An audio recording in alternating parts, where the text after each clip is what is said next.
JB, obrigado pelo convite. A gente começa hoje aqui com o primeiro episódio do Livre Expressão, um quadro que vai tratar dentro do seu programa de alguns assuntos, não precisam ser polêmicos, mas que sejam de bastante interesse dos teus telespectadores. Hoje, com o primeiro convidado, o ex-prefeito de Santos, Paulo Alexandre Barbosa, que está aqui para falar algumas curiosidades, tanto da época dele como prefeito, mas também do que ele pretende a fazer desde que saiu da prefeitura. Paulo, obrigado pela presença. Prazer estar com ele. Eu que dispenso apresentações. Eu conheço o Paulo desde os 11 anos de idade, então eu conheço a família dele, eu conheço os filhos dele, eu sou amigo dele, então poderia fazer aqui eu discorrer sobre o currículo dele, mas acho que para Santos e para a região é falar meio que um lugar comum, porque todo mundo já te conhece, conhece bem a tua história, a tua trajetória. Obrigado por estar aqui, Paulinho. Eu que agradeço. Prazer estar contigo aqui. Obrigado pelo convite, pela oportunidade. Sucesso aqui nesse quadro. Dar um abração pro JB, também grande amigo, querido, e prazer estar aqui com você para falar dos temas aqui da cidade, da região, do estado, do país, enfim, participar aqui da liberdade de expressão. Obrigado, Paulo. Eu tinha comentado com você antes do programa que a ideia é falar de algumas coisas que você fez, mas foram 8 anos como prefeito da cidade. A gente sabe que você foi muito bem avaliado, elegeu sucessor, realizou muitas obras e muitos projetos que você tinha intenção de fazer. E o que eu me marca assim em relação a isso que eu queria te perguntar, das questões boas e positivas, o que fica de lição depois de 8 anos como prefeito? Olha, uma experiência muito rica, né? Muito gratificante. O exercício da função de prefeito é muito gratificante, porque está próximo das pessoas, das funções públicas, talvez seja das que eu ocupei, sem dúvida nenhuma, mais relevante, porque você consegue oferecer respostas rápidas para as pessoas, consegue, através do trabalho feito em equipe, em grupo, mudar a vida das pessoas com ações práticas, e gratificante você poder servir a cidade que, no meu caso, onde começou a história da minha família, onde meus pais se conheceram, onde eu nasci, onde eu cresci, onde eu constituí minha família, os meus filhos, enfim, é a cidade que eu amo, né? E quando você tem a oportunidade de servir o local que te deu a vida, que é o bem mais precioso que todos nós temos, isso é muito gratificante. Eu tive essa oportunidade, o povo santista foi muito generoso, né, ao me dar a oportunidade, sendo eleito, depois reeleito prefeito, e acho que uma grande lição desse processo, todos esses 8 anos, Luciano, aqui, é preciso persistência, né? É preciso perseverar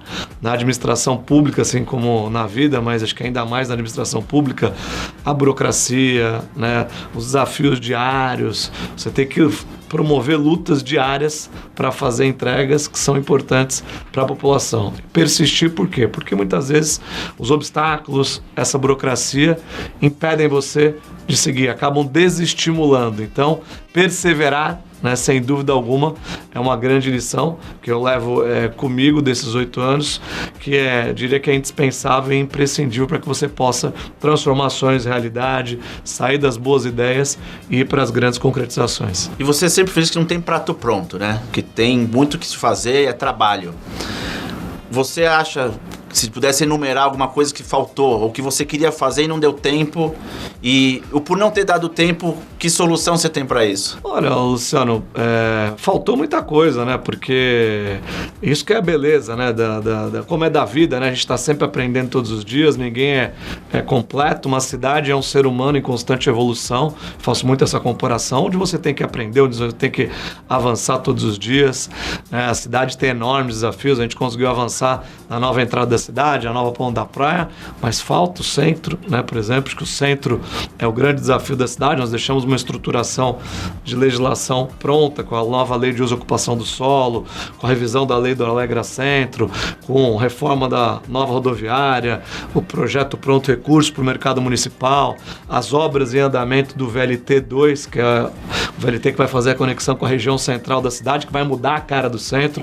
Essa obra está em curso, mas eu diria que esse novo Centro Velho, que é o nome desse projeto, sem dúvida é o grande desafio. As intervenções a serem realizadas no centro, eu diria que é a próxima etapa de desenvolvimento urbano da nossa cidade, que precisa ser priorizada. E é importante, né? E daqui a 4 anos não vai ter cidade pronta, daqui a 8 também não vai ter.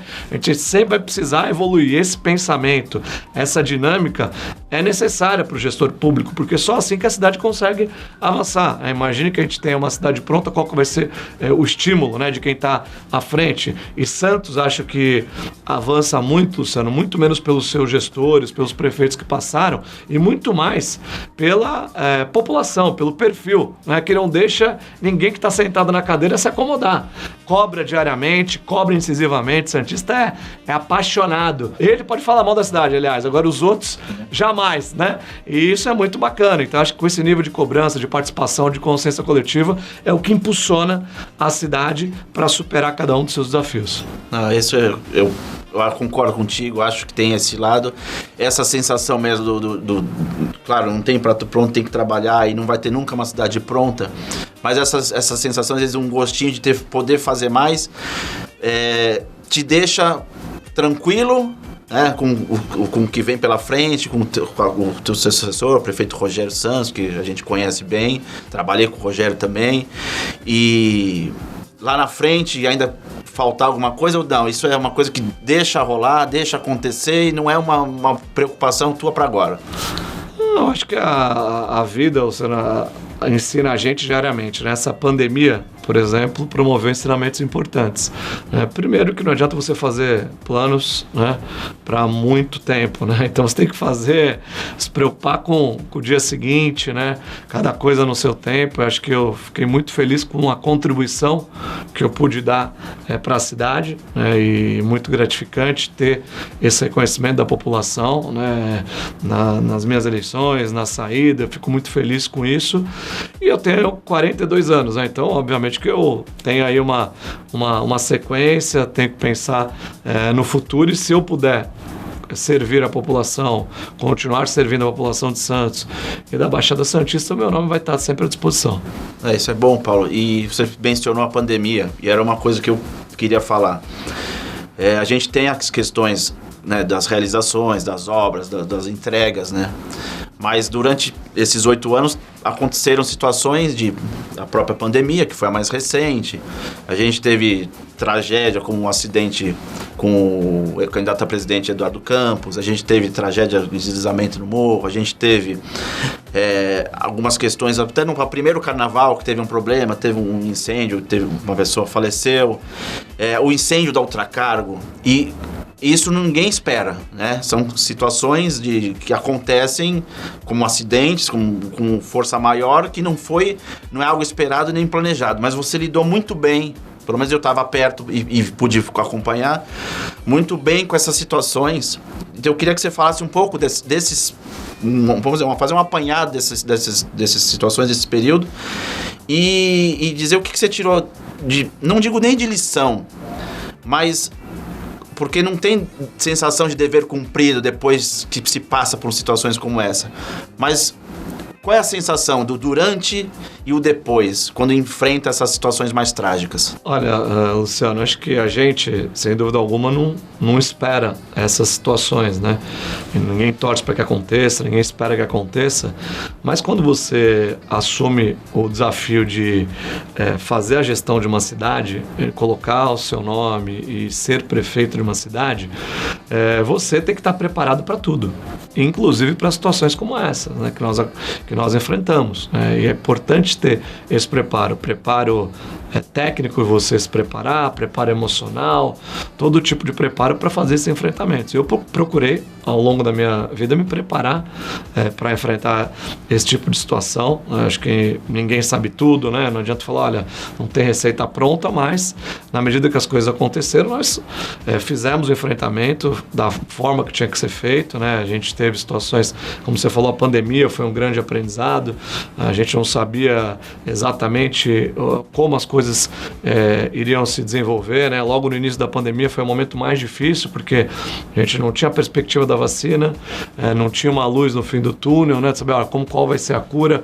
Hoje a gente sabe, olha, vacinou, as pessoas estão protegidas, é possível retomar a normalidade, ter alguns cuidados, mas existe, né, um começo, meio e um fim desse processo, uma perspectiva. Lá no início não sabia nem quando a vacina estaria disponível, nem que tipo de vacina, nem quando a vacina chegaria, e você tinha que tratar com vidas, que é o bem maior que nós temos, né? Então, eu pensava muito, né, como eu gostaria que os meus filhos fossem tratados, quais os cuidados que eu tinha em casa, eu procurava ter também com a cidade, com os filhos, né, dos outros, com todos os filhos da cidade. Esse era o meu pensamento sempre. Então, tomamos medidas restritivas, fizemos alguns enfrentamentos que eram necessários, tomamos medidas que foram polêmicas, mas que foram compreendidas, nem sempre de caráter imediato pela população, mas no médio e no longo prazo a população reconheceu a importância das medidas que nós adotamos. E tivemos um trabalho conjunto em equipe que soube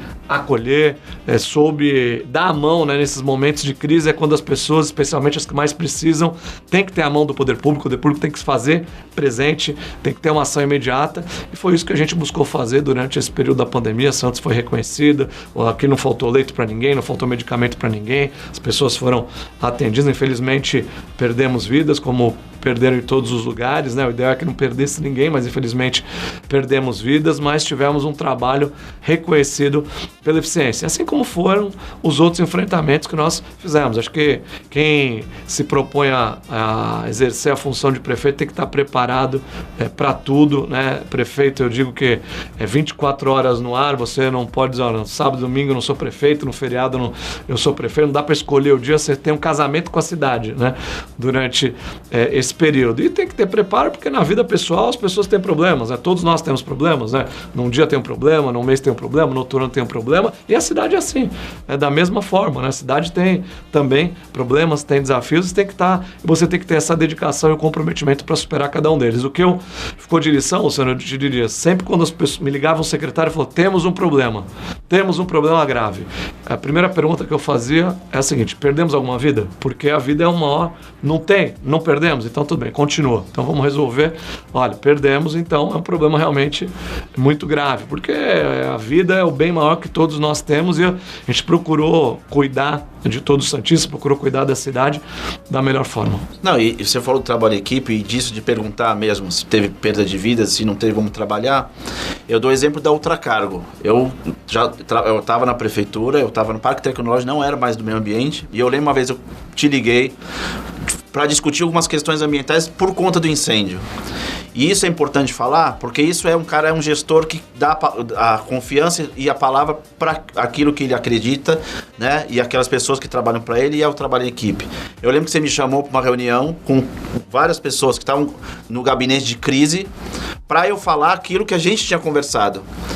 Por quê? Porque você achava importante que aquelas colocações em relação ao meio ambiente eram necessárias para se discutir naquele momento, e eu não estava mais no meio ambiente, você me chamou mesmo assim. Por quê?